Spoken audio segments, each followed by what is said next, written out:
Science class 7 बाब 9 सबक 3 हक़ीक़ी ऐं ज़ाहिरी उनाई रियल एंड अपेरेंट डेप्थ। आउं आहियां साइंस जो उस्ताद नजीला चन्ना। अव्हांखे सिंधी ॿोलीअ जी पहिरीं तालीमी वेबसाइट सिंध ऑनलाइन स्कूल में भलीकार।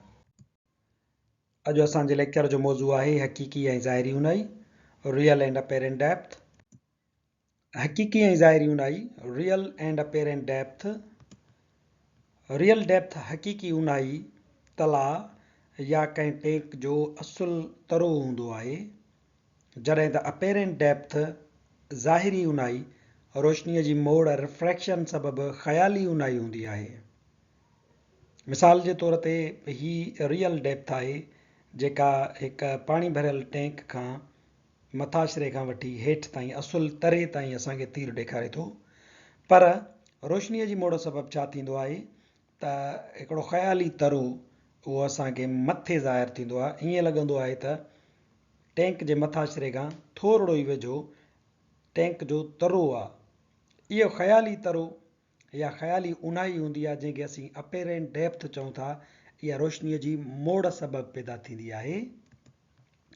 जॾहिं पाणी भरियल टैंक में ॾिसंदा आहियूं, असां जॾहिं पाणी भरियल टैंक में ॾिसूं था त उनजो तरो मथे नज़र अचे थो। हितां जॾहिं असां ॾिठोसीं त असांखे तरो हिते नज़र अचे थो, जॾहिं त हक़ीक़त में तरो अञा ऊन्हो हूंदो आहे। इन जो सबबु छा आहे? इन जो सबबु आहे रिफ्रैक्शन ऑफ लाइट।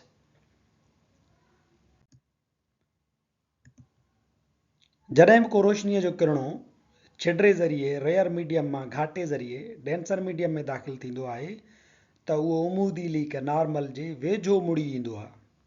जेकॾहिं छिडरे ज़रिए मां घाटे ज़रिए में रोशनीअ जो किरणो दाख़िल थियो त नॉर्मल जे वेझो मुड़ी ईंदो। पर जॾहिं को किरणो घाटे ज़रिए मां छिडरे ज़रिए में दाख़िल थींदो त उमूद खां परे मुड़ी वेंदो। पाणीअ मां अंदरां किरणो थो निकिरे त उहो हवा में जॾहिं दाख़िल थींदो त रिफ्रैक्ट थी वेंदो, मुड़ी वेंदो ऐं जेका नॉर्मल लीक हूंदी आहे उन खां परे हलियो वेंदो।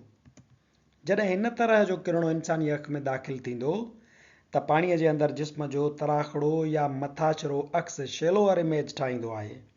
इन करे पाणी अंदरि मौजूदु जिस्म या पाणीअ जे अंदरि मौजूदु टैंक जो तरो या तलाउ जो तरो असांखे हक़ीक़ी उनाईअ खां मथे ज़ाहिर थींदा आहिनि, जंहिंखे असीं ज़ाहिरी उनाई सॾियूं था। छा थिए थो त रोशनी जी जेका रिफ्रैक्शन आहे उहा ॿिनि ज़रियनि में थिए थी। हिकिड़ो ज़रियो एयर आहे जेको छिडरो आहे, छिडरो ज़रियो हवा, ऐं ॿियो जेको ज़रियो आहे जंहिंमें रोशनी सफ़र करे थी, रोशनी जो किरणो निकिरे थो या वञे थो, उहो घाटो मीडियम आहे यानी पाणी। हाणे इन तलाउ जे अंदरि मच्छी आहे, उन मच्छीअ ते सिज जो किरणो रोशनीअ जो किरणो पवे थो। इहो किरणो इन जिस्म ते जॾहिं लॻंदो त रोशनीअ जो उसूल आहे त इहो इन जिस्म तां मोट खाईंदो, रिफ्लैक्ट बैक थींदो। हाणे इहो रिफ्लैक्ट थिए थो त हेसी ताईं पाणी आहे यानी घाटो मीडियम, त इहो किरणो जेको आहे सो नॉर्मल सां हिन कुंड ते मखसूस कुंड ते सफ़र करे हिते पहुतो। वञणु त हिनखे हीअं ई घुरिजे हा, पर जीअं त मथे मीडियम तब्दील थी वियो आहे, हाणे मथे छिडरो मीडियम आहे, तंहिंजे करे छा थो थिए त इहो किरणो हितां रिफ्रैक्ट थो थिए, मुड़े थो। मुड़ी हिकिड़ी वॾी कुंड नॉर्मल खां ठाहे करे नॉर्मल खां परे थी करे इहो किरणो मथे सफ़र करे थो।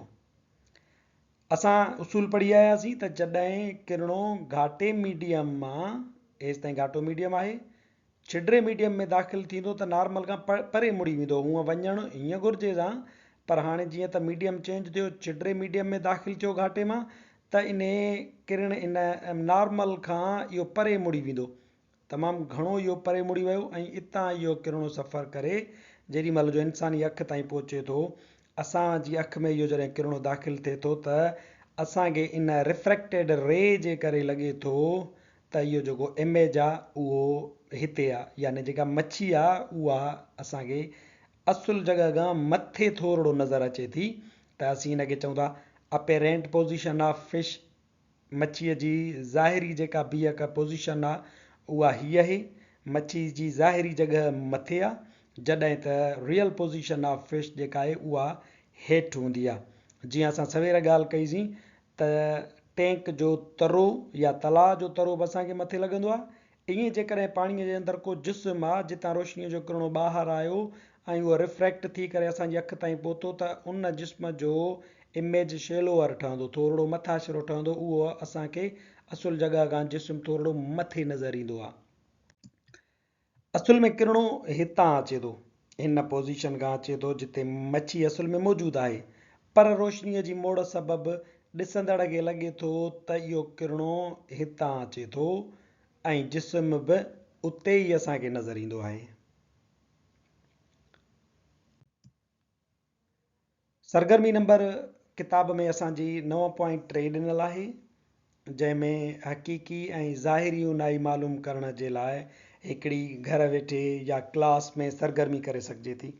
उहा सरगर्मी हीअ आहे त हिकिड़े थांव में तव्हां सिक्को रखो ऐं पंहिंजे दोस्त खे उन हंधि बीहारियो जितां खेसि उहो सिक्को नज़र न अचे।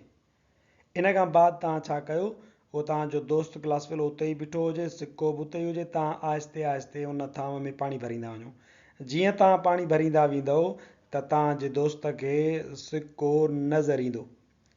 हाणे इहो जेको सिक्को नज़र आयो तव्हांजे दोस्त खे, इहो हक़ीक़ी सिक्को कोन्हे को, इहो रियल जेका बॉडी आहे, जेको रियल जिस्म आहे, उहो कोन्हे को, उहो हेठि पियल आहे तरे में।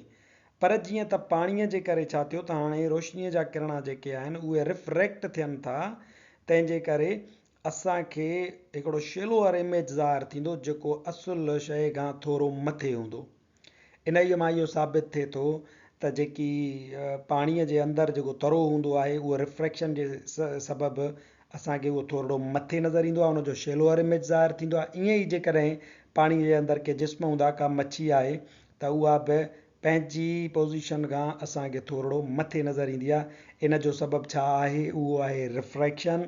ऐं मथे इमेज छो ठहे थो, छो त जेकी रिफ्रैक्टेड रेज़ आहिनि उहे नॉर्मल खां अञा परते वॾी कुंड ठाहिनि था, तंहिंजे करे इमेज मथे तरफ़ ठहे थो। असांजो अॼोको लेक्चर हिते पुॼाणी ते पहुतो। वधीक वीडियोज़ लाइ ॾिसंदा रहो सिंध ऑनलाइन स्कूल।